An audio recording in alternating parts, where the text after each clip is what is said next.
अब हम बात करते हैं विलयन की सांद्रता को व्यक्त करने की रासायनिक विधियां। तो केमिकल मेथड में, रासायनिक विधियों में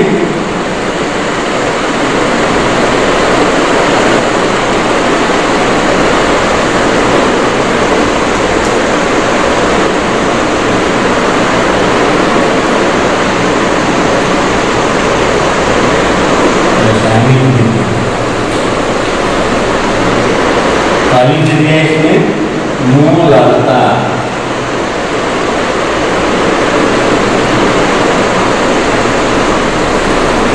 मोलारिटी। देखिए मोलरता का फॉर्मूला क्या होता है? मोलरता फॉर्मूला इसका विलयन के मोलों की संख्या,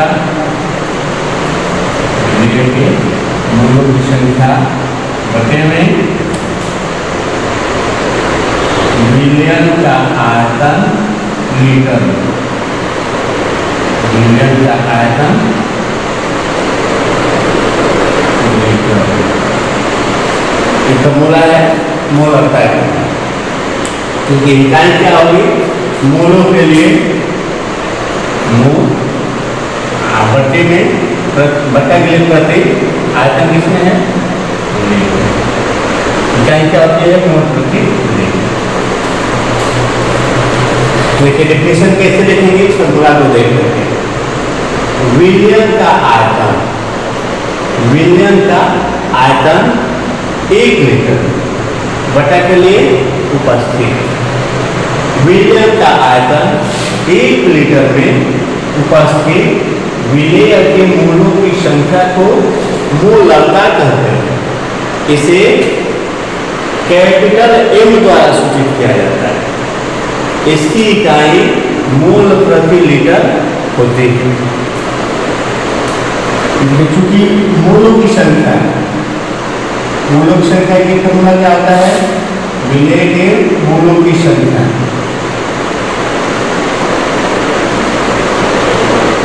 मोलों की संख्या के लिए क्या होता है? विलय है तो विलय का ही लिखेंगे, विलय का भाग बटे में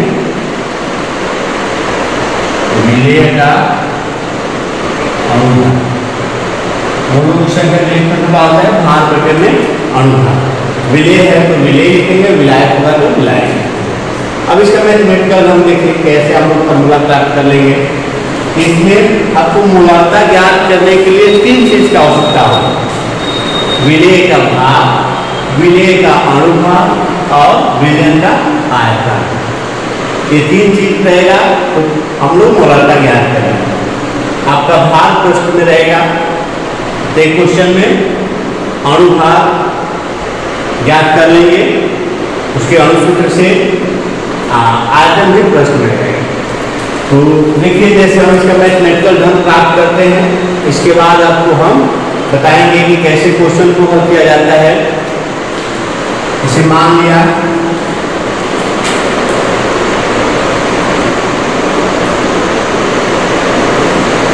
विलय का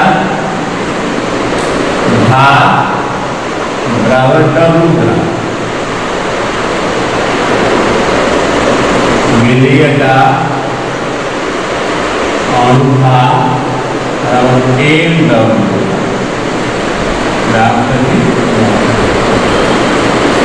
और विलयन का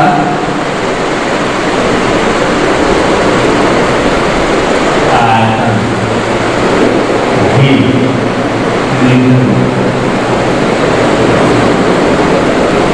मोलरता फॉर्मूला क्या है? विलय की मोलों की संख्या यानी N/V। तो मोलों की संख्या के लिए फॉर्मूला क्या है? भाग बटे में अनुभाग। तो विलय का भाग का माने W बटे में अनुभाग MW बटे में आयतन क्या माने हैं? V। इसमें है इन लीटर, यानी M बराबर क्या मानेंगे?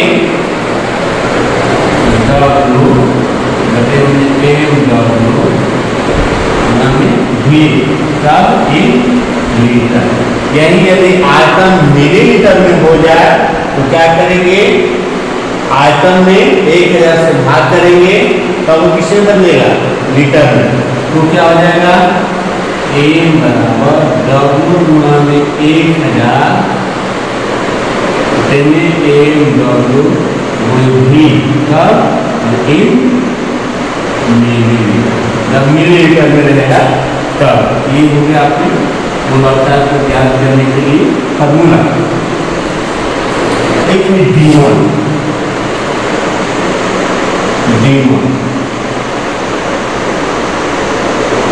D1 क्या होता है कि 0 डिग्री सेल्सियस तापमान, 0 डिग्री सेल्सियस तापमान पर किसी भी विलयन की मोलारता को उसका डीमोल करते हैं।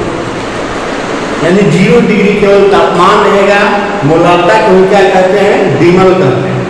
इसे कैपिटल डी द्वारा सूचित किया जाएगा। अब बात करते हैं मोलारता समीकरण। मोलारता समीकरण, मोलारिटी इक्वेशन। तो मोलारता समीकरण को हम M1 V1 बराबर M2 V2, इसी को बोलते हैं मोलारता समीकरण। ये मोलारता समीकरण है। इसी विलयन के लिए यदि आयतन बदलता है तो मोलारता भी बदल जाएगी। इसको हम बता देते हैं, यानी विलय की संख्या नियत रहेगी। तो देखिए हम बात करते हैं, इसको प्रूफ कर देते हैं कि कैसे होता है M1 V1 बराबर M2। तो चूंकि हम जानते हैं कि M बराबर N/V, यदि मोलारता क्या M1 है तो आयतन क्या होगा V1 implied है M1 V1 बराबर N, इक्वेशन नंबर 1। पुनः मोलारता हो गया M2, N वही रहेगा लेकिन आयतन क्या हो जाएगा V2। तो क्या हो जाएगा M2 V2 बराबर N, इक्वेशन नंबर 2। तो समीकरण 1 और 2 के संगत पक्षों की हम तुलना करेंगे। जब दोनों का RHS बराबर है तो LHS भी बराबर है। तो क्या हो जाएगा, समीकरण 1 तथा 2 के संगत पक्षों की तुलना करेंगे। तो तुलना के लिए तो क्या प्राप्त होता है, M1 V1 बराबर M2 प्राप्त हो गया मोलारता समीकरण। M1 V1 plus M2 V2 बराबर M3 V1 प्लस E3 होता है। तो होता है देखिए बात ले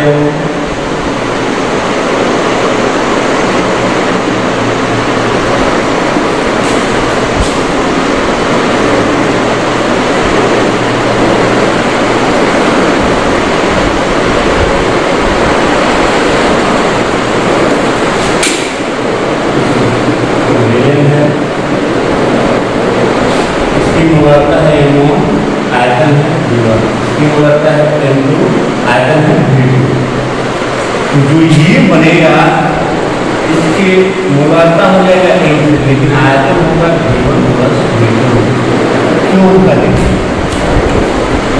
यदि हम दो विलयन लेते हैं जिसका आयतन है V1 V2, दूसरे का V2, पहले का मोलारता क्या है M1, दूसरे की मोलारता है M2।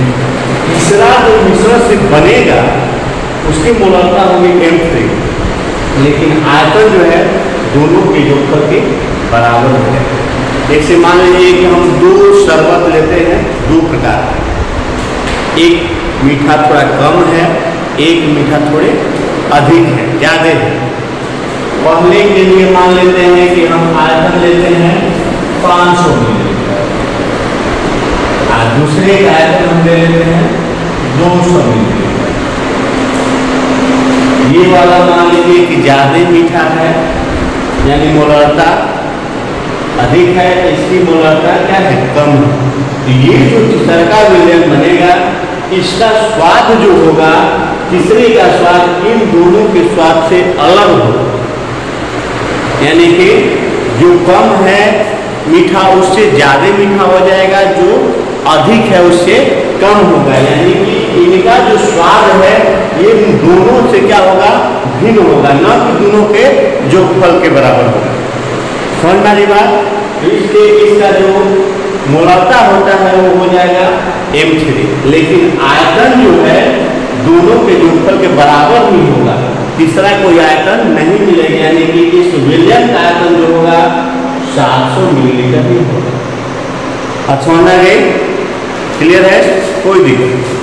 अब देखिए इस पर हम क्वेश्चन को सॉल्व करते हैं कि इस विधि में क्वेश्चन को कैसे सॉल्व करेंगे। मोलरता क्वेश्चन क्या है? इस मोलरता का क्वेश्चन है, यदि 2 ग्राम कास्टिक सोडा यानी NaOH को जल में घोलकर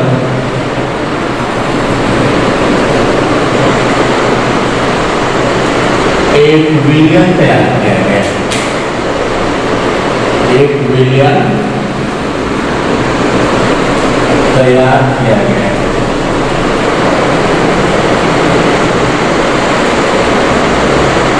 तो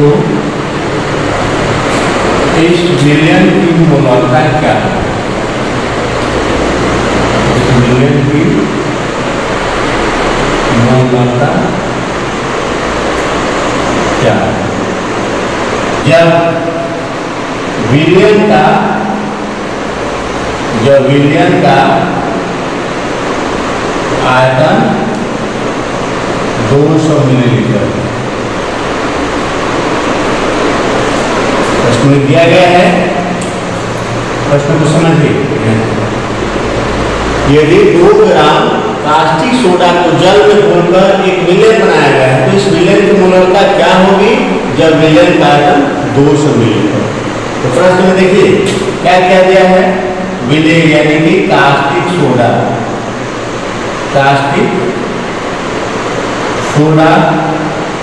यानी कि NaOH का भार कितना है, भार आपको प्राप्त है 2। कास्टिक सोडा का हम अणुभार ज्ञात कर लेंगे, NaOH का अणुभार क्या है, Na का कितना होता है 23, ऑक्सीजन का 16, H का 1, कितना हो गया 40 ग्राम प्रति। विलयन का आयतन प्रश्न में दिया गया, विलयन का आयतन कितना दिया गया है 200 मिलीलीटर। क्या ज्ञात करना है, विलयन की मोलरता M=1।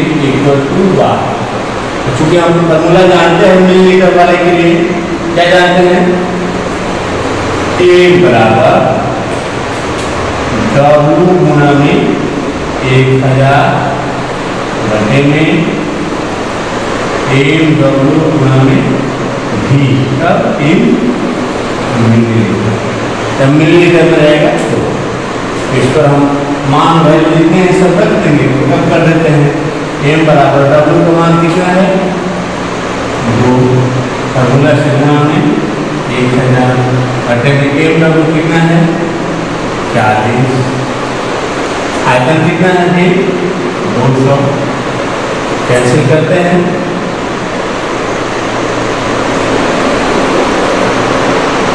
3 0 से 3 0 कैंसिल हो गया, 2 से 2 भी कैंसिल हो गया। क्या प्राप्त हुआ 1/4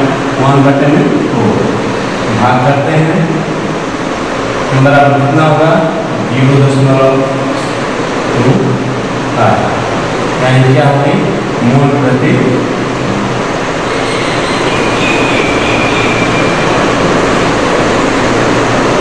आपका। ऐसे ही सॉल्व करेंगे कि कोई भी प्रश्न हो गुणवत्ता के लिए इस फॉर्मूले पर हम उसको सॉल्व कर सकते हैं। ठीक है, अगर नहीं समझ में आता है तो कमेंट की